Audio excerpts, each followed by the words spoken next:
Kasus Subang update, kebohongan Yoris kembali terbongkar, Rohman Hidayat jelaskan hal ini. Namun sebelum kita lanjut, mohon luangkan jari Anda untuk menekan tombol like, komen dan subscribe, agar kami lebih semangat menyajikan berita-berita terupdate untuk Anda, dan tonton video ini sampai habis, agar Anda tidak setengah dalam mencerna sebuah berita. Masih membahas update terkait polemik dalam kasus pembunuhan ibu dan anak di Subang atau biasa dikenal dengan kasus Subang. Info paling update mengungkapkan fakta yang mencengangkan terkait kebohongan Yoris yang kembali terbongkar terkait kasus Subang ini. Dalam hal ini, Rohman Hidayat, yang merupakan kuasa hukum dari Yosep, sekaligus mantan kuasa hukum Yoris sendiri jelaskan kebohongan Yoris tersebut dalam kasus Subang ini. Kita tahu bahwa sejak tanggal 26 Mei tahun 2022 lalu, Yoris telah memutuskan untuk tidak menggunakan lagi Rohman Hidayat sebagai kuasa hukumnya dalam kasus Subang.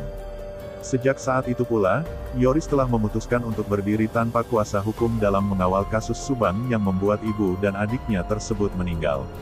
Dalam kasus Subang ini, kita juga tahu bahwa Yoris adalah saksi yang sudah berulang kali berganti kuasa hukum. Di awal kemunculan kasus Subang, Yoris berada di kubu Danu di bawah kuasa hukum yang sama. Bahkan, pada saat masih di bawah kuasa hukum yang sama dengan Danu, Yoris juga sempat menuduh secara tidak langsung kepada ayahnya, Yosep, sebagai salah satu dari pelaku pembunuhan dalam kasus Subang tersebut. Tidak hanya itu, Yoris juga bahkan sempat mendukung hampir semua pengakuan Danu di awal munculnya kasus Subang ini. Yoris juga bahkan mendukung keberadaan oknum Banpol yang diakui Danu sebagai orang yang memintanya memasuki TKP kasus Subang. Namun, sayangnya, sebagaimana diketahui bahwa hingga saat ini data terkait Banpol yang diakui Danu tersebut tidak pernah dikeluarkan oleh Polda Jabar dalam kasus Subang ini. Hal ini tentunya semakin jelas menunjukkan akan kebohongan pengakuan Danu yang pernah didukung oleh Yoris tersebut. Setelah melihat banyak kejanggalan dari Danu, Yoris pun akhirnya memutuskan untuk bergabung dengan ayahnya, Yosep, di bawah kuasa hukum yang sama, Rohman Hidayat. Di bawah kuasa hukum Rohman Hidayat, Yosep dan Yoris sama-sama menyerang kubu Danu dan menunjukkan kebohongan yang pernah diutarakan mantan partnernya tersebut dalam kasus Subang ini. Namun, entah ada angin apa, dan entah dengan maksud apa, secara tiba-tiba, pada tanggal 26 Mei lalu, Yoris justru memutuskan untuk memisahkan diri dari kuasa hukum Rohman Hidayat dan memutuskan untuk berdiri sendiri tanpa pengawalan kuasa hukum dari siapapun untuk mengawal kasus Subang tersebut. Ada beberapa pihak yang menyebutkan bahwa Yoris telah melakukan manuver yang cukup berani, dan terkesan janggal dalam mengawal kasus Subang ini.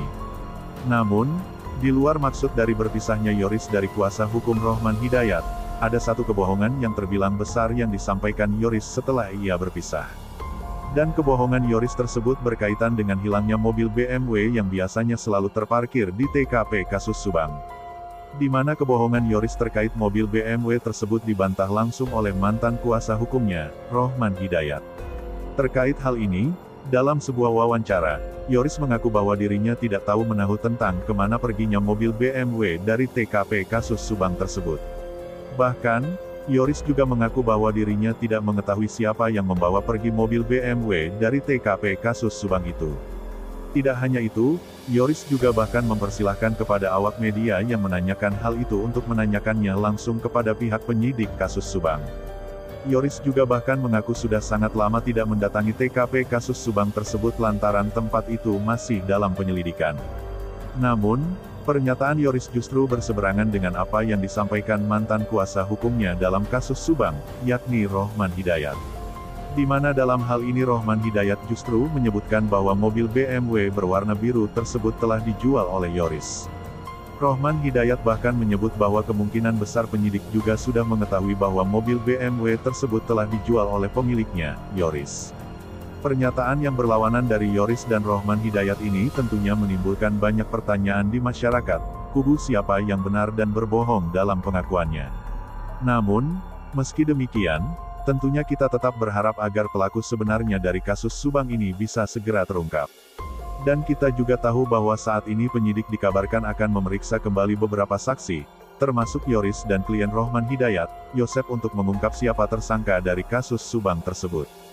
Dan penyidik juga telah mengerahkan sejumlah tim ahli dari mulai ahli DNA, ahli forensik, psikologi, hingga ahli ekspresi untuk mengungkap siapa pelaku kejahatan dalam kasus Subang tersebut. Itulah informasi paling update terkait kasus Subang yang berkaitan tentang kebohongan Yoris yang secara langsung dibahas oleh mantan kuasa hukumnya, Rohman Hidayat. Semoga Polda Jabar bisa segera menetapkan siapa tersangka yang sebenarnya. Nah, gimana menurut kalian? Terima kasih telah menyimak video kami, nantikan video menarik lainnya hanya di channel UP Info.